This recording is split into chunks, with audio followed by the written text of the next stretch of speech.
म अहिले स्ट्रङली के भन्न सक्छु that I am a brand म मान्छे मात्र होइन I am a brand now anything that I associate with anything जसमा मेरो नाम जोडेर आउँछ त्यसलाई मैले full on day night support गरेँ भने त्यसको हाइप डेफिनेटली बढ्छ कि तपाईँलाई मैले सुत्नै नदिने गरी दिन रात एउटा मात्रै चिज भने गऱ्यो भने at some point you will see it you will be irritated but you will be like okay I get the point त हुन्छ नि त so that's what publicity over expose हुने खतरा चाहिँ हुन्छ तर अब पार्ट अफ द जब भइसक्यो अहिलेको लागि हुन्छ नि जुन वर्ल्डमा पार्ट छ त्यसलाई अब आफ्नो एडभान्टेजमा कसरी लिने भन्ने मात्रै कुरा हो डेफिनेटली अब ओभर एक्सपोज त अहिले यस्तो हो कि even if you don't create your own digital footprint somebody else will do it for you because everybody has a phone अहिले त झन् oh my god you can only imagine अब एक महिनामा के हुनेवाला छ नेपालमा किनभने फेसबुक मोनिटाइज भएको छ सो नाउ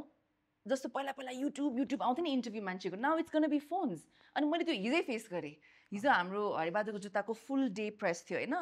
अनि they were literally suppose let's say XYZ मिडियाले इन्टरभ्यू लिनु लाग्छ भने उनीहरूले लिटरली ढोकासका बन्द गरेर तपाईँहरू प्लिज बाहिर जानु तपाईँले रिलमा हालिदिन्छ पहिल्यै भने अरू मान्छेहरूलाई क्या बिकज रिल त त्यहीँको त्यहाँ मैले एउटा स्टेटमेन्ट दिएँ मानव बोल्ड स्टेटमेन्ट त्यहीँको त्यहीँ खिच्यो त्यहीँको त्यहीँ अपलोड हुने भयो नि त so this person who is made of this setup अनि म बसेछु यसरी हामी कफी खाइरहेको त्यो त व्यर्थ जाने भयो नि त बिकज उसले त घर जान पर्यो युट्युबमा एडिट गर्नु पर्यो तर त्योभन्दा पहिला एउटा मान्छेले 7वटा रिल हालिदियो भने त सिद्धियो नि त उसले पैसा पनि कमाउने उसले फास्ट पनि अपलोड गर्ने सो भन्नुको मतलब you will always be expose अब त झन् एभ्री ठाउँबाट अब don't you think there are people like let's say म र आएका हिँडिरहेको छु भनेर मानौँ हामी स्विमिङ खेल्न गइरहेको छ कस्ट्युम लगाएर don't you think anybody who will see us will be like oh my god खतरा कन्टेन्ट भेटाएँ मैले कस्ट्युममा चाहिँ आमा र छोरीमा हालिदिइहाल्छु भने so you don't post it somebody else will post it के अहिलेको टाइममा and you should be okay for it with it जस्तो मैले अस्ति रिसेन्टली थाहा पाएँ होइन आयङ्काको टिकटक छैन कि but does that mean that it's gonna stop from people posting about उसको लाइक पेज रहेछ 3.1 कि कति मिलियन फलोवर्सको I don't run that TikTok है फेरि मैले रन गर्दिनँ त्यो some random person has open the TikTok and because उसको अफिसियल टिकटक छैन पिपल जस्ट अज्युम कि त्यही हो उसको टिकटक सो मैले देखेँ अब त्यसलाई फाइट गरेर क्लिम गरेर मैले छोडिदिएँ के गर्नु त्यसमा डु अबाउट इट गरी खाऊ भनेर छोडिदिएँ मैले सो द्याट्स अटोमेटिकली गर्न ह्यापन अहिलेको जमानामा हामी फेरि कस्तो खालको छौँ भने नि मनुष्यको जमात कस्तो छ भने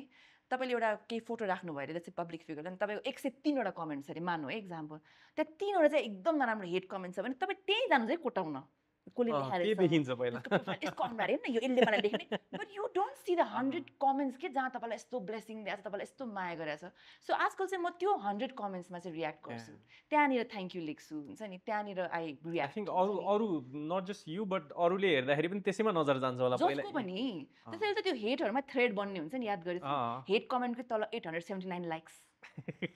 हुन्छ नि नजरै त्यसमा जान्छ नजर त्यसमा जान्छ माग्ने दाइसँग यो रिसेन्टली हामीले गितार प्रसाद घिमिरेसँग नि कुरा गरेका थियौँ सबभन्दा बढी थिक स्किन्ड हुनुमा पिएचडी गर्ने चाहिँ दीपक दाई हो भनेर होला उहाँले पनि धेरै गाली गर्नुहुन्छ उहाँले पनि उहाँलाई त उहाँले त अझ उक्साउने चिज पनि राखिदिनुहुन्छ कि गाली आउँछ भनेर आई थिङ्क उहाँले त्यो आर्ट मास्टर गरिसक्नु भयो उहाँले त I don't think he cares anymore छैन उहाँले जस्ट त्यो प्लेटफर्मलाई युज गर्नुहुन्छ फर एभ्रिथिङ द्याट्स गाली आउँछ भन्दैमा मनमा लागेको चिज नबोल्ने भन्ने छैन भन्नुहुन्छ उहाँले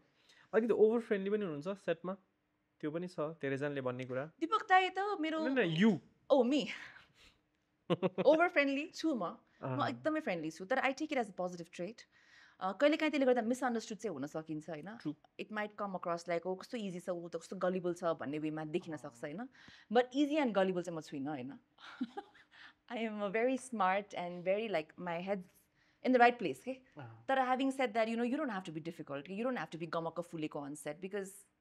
अलिकति हाँसेर खेलेर रमाइलो गरेर if everybody has a good time on set and we walk back with good memories then त्यो त सबैजनालाई राम्रो हो नि त म चाहिँ I believe in that trying to make the set very comfortable friendly जस्तो अहिलेसम्म जति पनि नयाँ एक्टर्सहरूसँग फर्स्ट टाइमहरूसँग काम गर्दाखेरि पनि म जहिले पनि पोजिटिभै रिमार्क्स पाउँछु तपाईँले कस्तो सजिलो बनाइदिनु भयो भन्दा होइन सो त्यो गर्नमा त के हानि छ र हुन्छ नि अब त्यो मान्छेको नियतै हो कि अब त्यो गर्दाखेरि पनि हेर्न यो त यस्तो रहेछ यो त उसको प्रब्लम हो उसको प्रब्लम हो कि अब again I can't fix that यो सी म जोसँग नि कुरा गरेर हुन्छ रिसेन्टली पनि मैले कुरा गरिरहेको थिएँ होला फिल्म इन्डस्ट्रीकै मान्छेहरूसँग पनि कतिजनासँग भनेर हुन्छ कि तपाईँको इमेज तपाईँ एउटा खालको हुनुहुन्छ इमेज एउटा खालको बनाए हुनसक्छ भनेर क्या होइन बिकज कति कन्भर्सेसन भयो होला हाम्रो त्यसमा I know for a fact that हुन्छ नि तपाईँ पढ्या मान्छे पनि हो पढ्या मात्र भएर पनि दिमाग हुन्छ भन्ने छैन दिमाग भएको मान्छे पनि हो राम्रो बोल्न जान्ने मान्छे पनि हो राम्रो बोल्नुहुन्छ सबै बोल्नुहुन्छ तर जिब्रो चाहिँ किन चिपिरहेको छ तपाईँको त्यो त because we are human no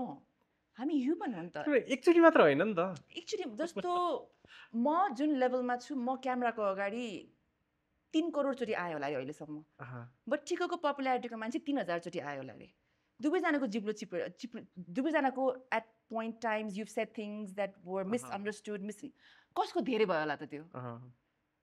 पटक गन्दाखेरि त अलि धेरै देखिन्छ नि त obviously तर पर्सेन्टेज गन्दाखेरि कम भए पनि धेरै देखिन्छ but that doesn't make you a bad person okay that just makes you human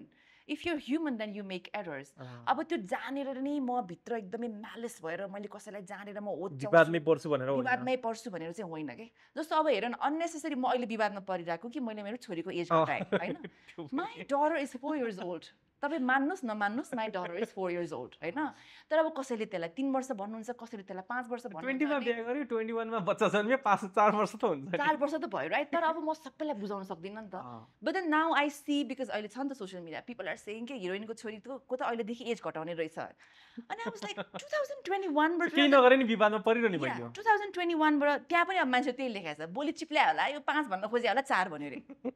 2021 बाट 2025 मा बाबा वर्षै 4 वर्ष मात्र बित्या छ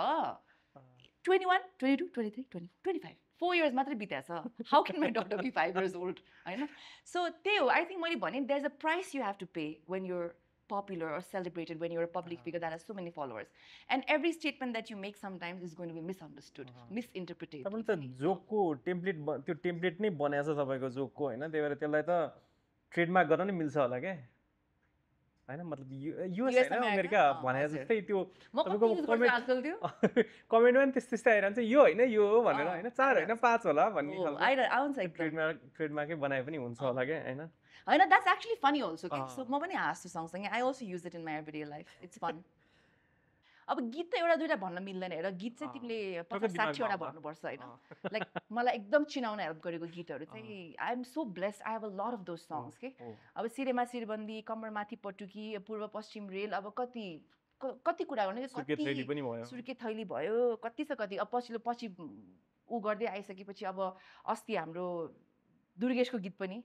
त्यो गीत त्यही त त्यो गीत जब गर्नु भएको थियो आई थिंक धेरै जनाले गाली पनि गरेको थिए हजुर के गरे भनेर त त्यही गीत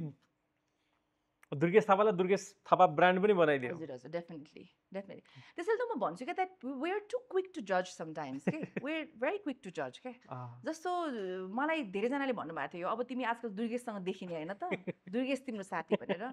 but there is something I like about Durgesh and we clicked के जब हामीले फर्स्ट टाइम काम गर्दाखेरि we clicked र आजको दिनसम्म पनि we are like बेला बेलामा एकअर्कालाई फेस टाइम गरेर ए के छ है भन्ने उ कहाँ हुन्छ उ युकेमा हुन्छ घरि म कहाँ हुन्छु अनि त्यो खालीको इक्वेसन बन्यो and that's not fake के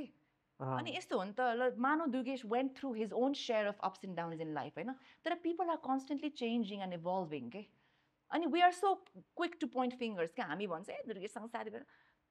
तपाई पनि त at one point यस्तो हुनुहुन्थ्यो होला that people didn't like you but do you want to stay in that same space forever no because with time you'll also change and you'll also grow you'll become a different person तपाईले सोचेको चीजहरु विचार गरेको चीजहरु तपाईको ideas आइडियोलोजिजहरु change हुन्छ you become a completely different person sometimes हुन्छ नि अनि कहिलेकाहीँ चाहिँ मैले भने नि not everything is out there के देखेको सुनेको र यसले भनेको र उले भनेको भरमा we form a narrative of a person जुन कहिलेकाहीँ 90% of the times true पनि हुँदैन if you genuinely ask me about Durgesh Thapa he's a really good person मेरो लागि चाहिँ he's a really good friend उबाट सिक्न पर्ने चीज भनेको त persistence पनि हो अनि he showed up मेरो लागि in times when I really needed someone हैन र he's earned that space in my life मेरो फ्यामिलीको लाइफमा he's so close to my daughter त्यो उले एउटा फ्यामिलीको जस्तो बन्ड बनाएको छ नट जस्ट उले प्राचीले उसको family they are very good friends with our family हैन अब त्यो इक्वेसन सबै ठाउँमा मैले भन्दै हिँड्नु पर्दैन नि त I share that bond with him and that's it र आई थिङ्क हाम्रो त्यो बन्ड हाम्रो त्यो एनर्जी त्यो जेन्युइन हार्ड वर्क जुन हामीले त्यो दिन गीतमा गरेको थियौँ हैन उसले पनि मलाई क्रिएटिभ कन्ट्रोल दिएको थियो ल के स्टेप राख भनेर त्यो पैसाको स्टेप मैले नै कोरियोग्राफ गरेको थिएँ एक्चुली भाइरल यसै भाइरल उसै भाइरल हान्दिउँ भनेर राखेको थिएँ आखिर त्यो स्टेपले देश खायो नि त हो yes we were criticise a little bit तर who remembers the criticism all we remember is like 100 crore ko views haina ta so त्यस्तो हुन्छ sometimes people are misunderstood that is the word from this interview सुरुमा सायद मैले आफैले पनि गरेको थिए होला तर मान्न पर्ने किन गीत गरेको थियो दुर्गेशको गीत त अप्रिशिएट गर्नुपर्ने कुरा के हो भने उहाँको मैले त्यो गीत चलिसकेपछि पनि हो अनि त्यो जुन उहाँले आफूलाई ब्रान्ड भनेर इस्टाब्लिस गर्दै जानु पर्यो अप्रिशिएट गर्नुपर्ने कुरा चाहिँ यो मान्छे लागि परेको चाहिँ हो लागेको ऊ अहिले अचानकमा भाइरल भयो हैन नि त 10औं वर्ष अगाडिदेखि उसले लागि पर्यो हो नि त होइन Yeah, we're planning another song अहिले तर एकदम प्रेसर चाहिँ हाई छ बिकज अफ म्याच गर्नु पर्यो त्यसलाई त जित्नु पऱ्यो नि त त्योभन्दा तल त आउनु भएन होइन सो त्यो पनि अलिकति प्रेसर छ अहिले